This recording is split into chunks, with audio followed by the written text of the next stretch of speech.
gentlemen, please enjoy the show. It's a first show from our Mian culture.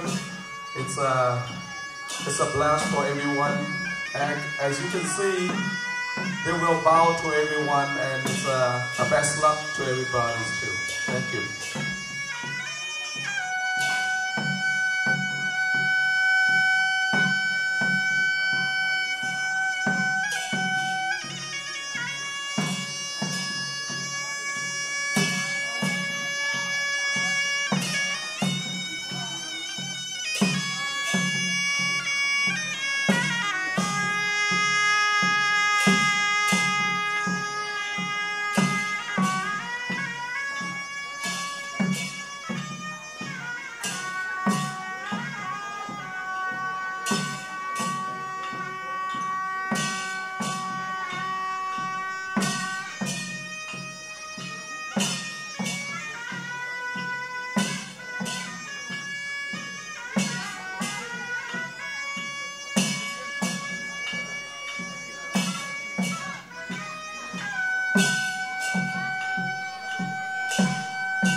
Okay, 1, 2, 3, nhất bài lại thay xếp ngò, nhẹ bài tiền phê chỉ xì, phan bài quần tay chỉ khí,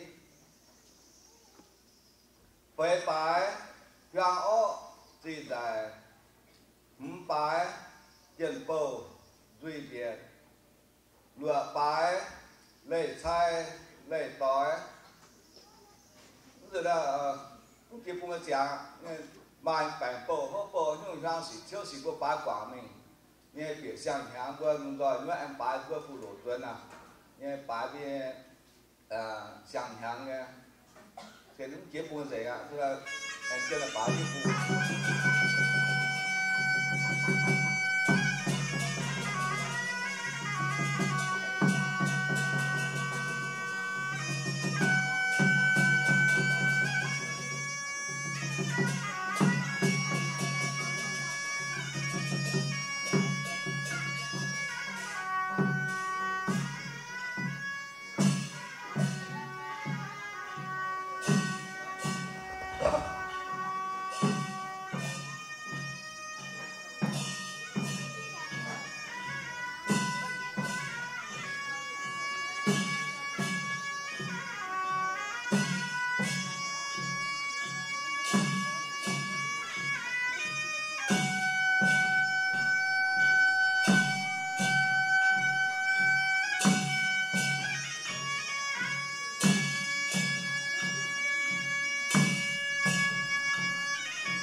ví dụ nó bài buổi sáng tháng có bài châm nhàn mình có bài châm nhàn bài nó là cái bài duyên này.